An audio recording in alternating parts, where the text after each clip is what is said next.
आज़ादी के दिन गुजरात में भी योम सियाह मनाया गया। पुलिस फोर्स और आवाम की तरफ से रैलियां, इंडिया के खिलाफ नारेबाजी और कश्मीरी अवाम की आज़ादी के लिए दुआएं मांगी गई।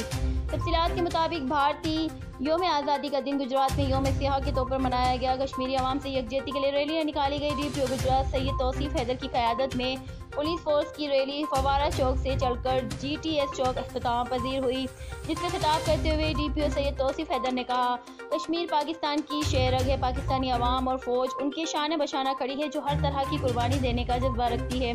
ज़रूरत पड़ने पर खून का आखिरी कतरा तक बहा देंगे। योम सियाह की दूसरी रैली PTI के रहनुमा चौधरी बाबर वराइच ऑफ बोले की क़यादत निकाली गई, जो बोले से चढ़कर GTS चौक का चक्कर लगाकर कचेरी चौक में अख्ताम पजीर हुई। बाबर वराइच ने कहा कि पाकिस्तानी अवाम के दिल कश्मीरी भाइयों के साथ धड़कते हैं। ਜਿਹੜਾ ਜ਼ੁਲਮ ਕਰ ਰਿਹਾ ਜੀ ਕਸ਼ਮੀਰੀਆਂ ਭਾਈਆਂ ਤੇ ਕਸ਼ਮੀਰ ਦੇ ਵਿੱਚ ਅਸੀਂ ਇਹਦੀ ਮਜ਼ਮਤ ਕਰਨੇ ਆ। ਪਾਕਿਸਤਾਨ ਦੀ ਆਵਾਮ कश्मीर की आवाम का इकट्ठा दिल धड़कता है तो इंशाअल्लाह इकट्ठे ही धड़केगा।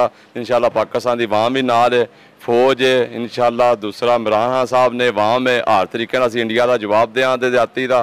तो इंशाअल्लाह सानू आप भी कश्मीर जाना पिया, असीं आप जान तो पूरी दुनिया असीं दसांगे कि जिहड़ी ज़्यादती इंडिया पर करता कश्मीर में, तो इंशाअल्लाह असीं उसदा जवाब देंगे। इंडिया नूं अगे भी पता जवाब दे सकने, तो हुण असीं भी जवाब जिस टाइम आखन दे सानू बाजवा साहब असीं इंशाअल्लाह बार्डरां ते आप जान दे इंशाअल्लाह। टीम के साथ अदनान असगर बट, फास्ट न्यूज़ गुजरात।